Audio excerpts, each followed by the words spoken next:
What's up, y'all? Welcome back to the video. And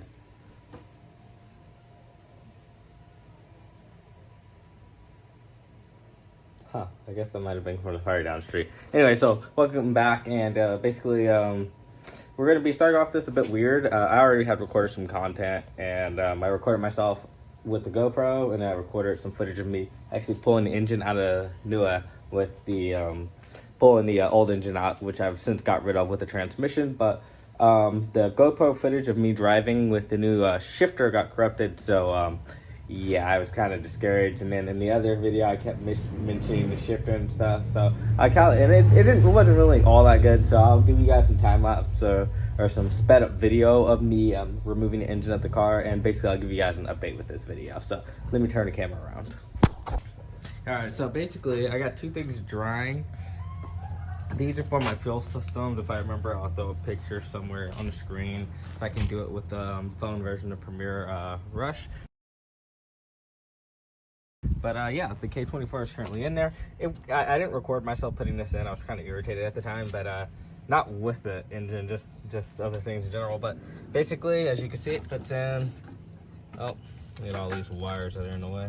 You get quite a bit of space towards the booster. This is the Chase Base booster kit. You can't have the reservoir straight, so you have to tilt it like this in order for it to fit with the intake right there. Anyway, so this is how that looks. Everything's in, transmissions, and everything's good. So if you guys ever want my mounts when I do pull them and start really reproducing them, I have some pretty crappy jigs I made for them, but I'd rather make like a pretty heavy duty jig and stuff and make a more consistent process to it. But in any case, this is how that looks. Of course, now the brake lines are ran. I'm going to probably look into tucking them instead of just, you know, making them look ugly, and I'll have to find a way on how I want to tuck them. But in any case, engine's in. The other video that I recorded before I pulled the engine was about this shifter, which I do have some footage on my phone, so I'll throw that in here.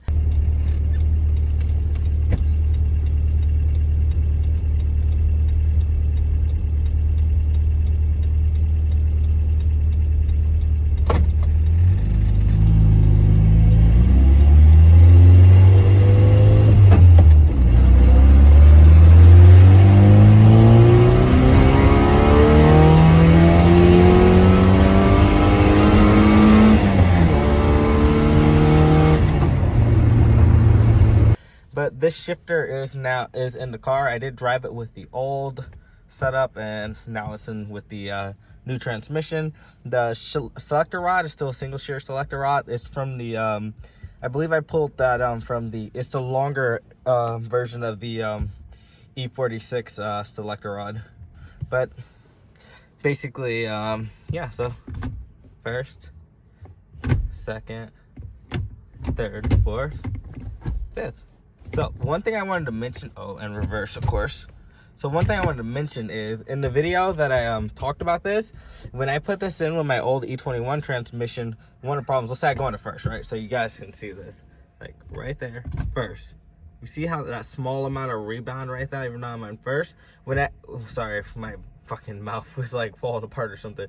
That small amount of rebound, even when I'm in first, was pretty large when it was the E21. I think that was because it had worn out bushings and everything, and I mentioned that in that video, and now that video has some corrupted footage, but or a lot of it actually. But point being, it did have a lot of and I mean a lot of play. Like, let's say like this is neutral, let's say this is first and I put it in gear, this is in first, right? It would literally rebound like that much. And then if you try to go straight down to second, you really couldn't, because it would literally go first. And if you try to go straight down, it will straight up go to third. Whereas with this one, you can go first, second, third, fourth. Sorry, I said it'll go to third. It'll go to fourth. So you'll be in first, and this will literally have so much play. It'll go all the way to the right, and if you try to go straight down, it'll go straight in fourth. Just like that. Whereas if this one, you can just like that.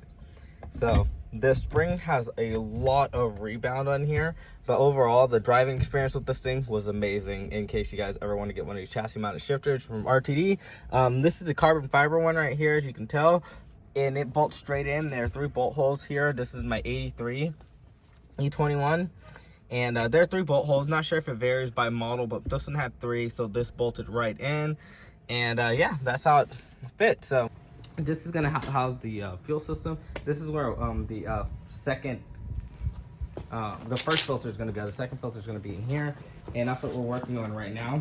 I changed all the lines to 6 AN. I was originally gonna use 8 AN to the fuel roll for the feed, but I don't need that much, so I switched them over to 6 AN. So now you have this stuff right here. And I bought this bracket. I knew I was gonna probably end up taping it depending on how wide they were. So I bought this version of the bracket for my flex fuel sensor. It takes a bolt on the bottom and then a bolt on the top. I ended up cutting off the top because it interfered with that tank a little bit where I wanted to set it. So I cut it off and I just put some 3M tape on the back of it and kind of made it so we can keep these guys open in case I ever need to replace those or anything like that. And flex fuel sensor can sit there. So now after these guys are done drying, I'm gonna set that up, and that's pretty much what we're waiting on now. And that's pretty much a quick update with the car. Nothing on the rear's changed. Literally the only thing that's changed is the engine came out and the new engine went in. Let me bring that down, sorry about the noise. I also put one of the single headlights on. The other one was rotted on the inside. I knew that when I bought it, and I bought it because I was thinking, like, you know, I don't really care, right? I should have cared more, but I can always buy a new set of Bosch headlights, and they're expensive. They're very expensive, but I'm thinking about just getting something more new, like some LED lights or something, which they're not really period correct for this car, but a lot of the things I want to do for this car aren't really period correct, but I do want to keep the chassis basically how it is. So I may end up getting some LED lights. I'm thinking about like something like similar to like the Morimoto sealed 7s or something, which definitely don't look like they belong in this car, but going with something like that will make it so it get some really nice headlights, some really nice visibility. And it'll be singles. Of course, I'd have to modify the brackets in order for the sealed 7s to fit, but that's what I'm thinking about looking into. And that's the whole update, and when we get onto the fuel system, I'll just pick it up and record some more. All right, so this is pretty much how the fuel system looks. Surge tank right here. This line, this line is feeding into the pressure regulator. This is for the return. So the output is actually under here to go to the fuel surge tank. This is received from the, this isn't bolted fully down. We need 2 more bolts that go to the top, but I don't have the nuts for them. Well, I do with the nuts. These nuts work, but they're actually for the, that. So this mounts underneath the car. I'll show you why in a second, and where in a second. But this guy mounts where the old AC as you used to go, the old freaking whole fan unit. Basically this is the grommet for it. I took it and reused it because why not? These are the bolts for it. Took those and reused it. I actually welded the nuts or the bolts on here. These are the nuts for it. Sorry, I got that backwards. This feeds the tank. So basically these 2 lines right here will both feed bulkheads.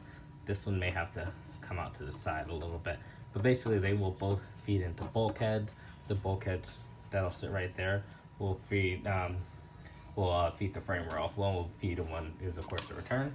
And this is the power for the fuel pump, and this is for the flex fuel sensor. The lines that come in from the car, this will be the feed, and that will be the return for the line for the surge tank. So return, feed.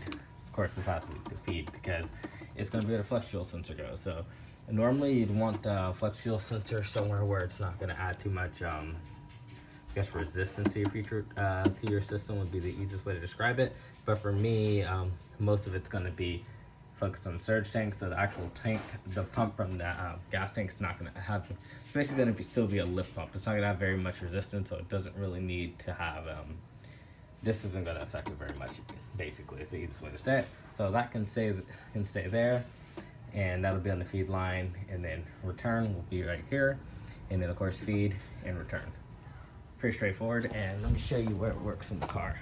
So the feed and return line are going to travel into here. I already tested my lines to make sure I have enough length, so I don't have to order new or more lines, but they're going to be feeding right into there. That's where the old AC unit and where the current surge tank and everything is going to sit is right over there. So those 2 lines are going to come through here. There's actually an opening down there. Well, underneath this, not that one right here, but there's actually one behind this fender. Trust me, you can probably not see it right here. It's right there. you can't see it. So it's right there. Those lines are gonna come down, and I'm actually gonna be cutting into these hard lines and gonna use hardline to AN adapters. I gotta clean them up in order for to make sure they seal properly. But we're gonna use hardline to AN adapters, and then we're gonna use 90s off of these in order to feed those lines up. Into here, we'll use something to attach them to make sure they stay closed, and then they'll go into there and come out from right in there, as you can see. And those will be the 2 feed lines, or the feed and return line. And basically, oh, I keep saying basically, let me shut up. So those will of course travel all the way underneath the car,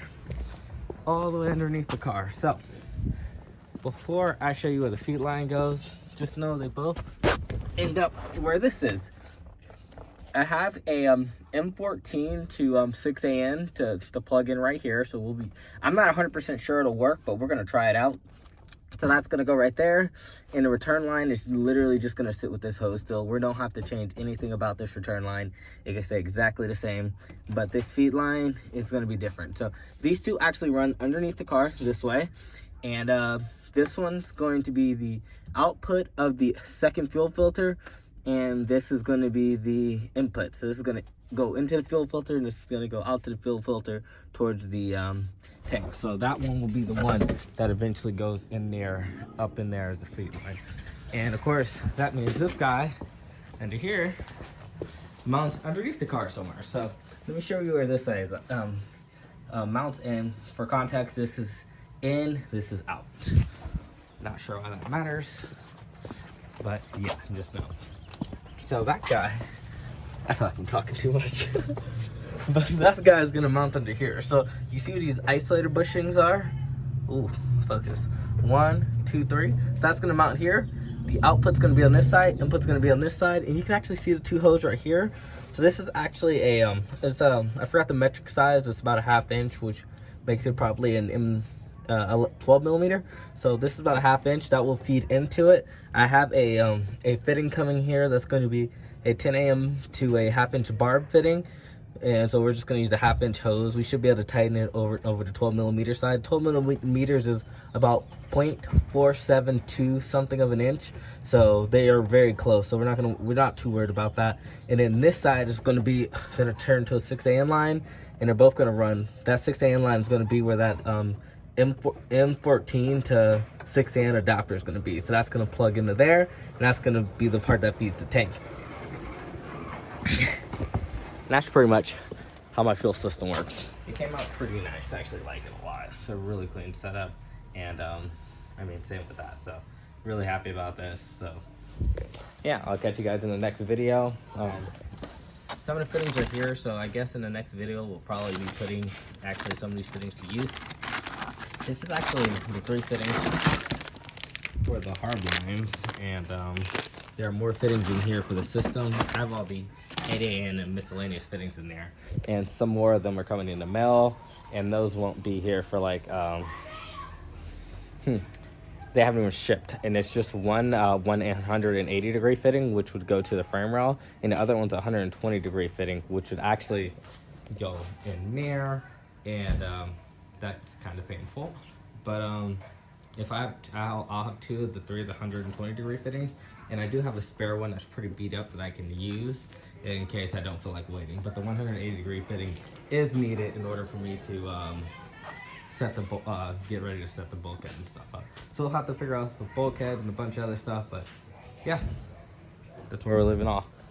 And I'll catch you guys in the next video. I think I'm not missing anything, and if I am missing something, this video will probably be a bit longer.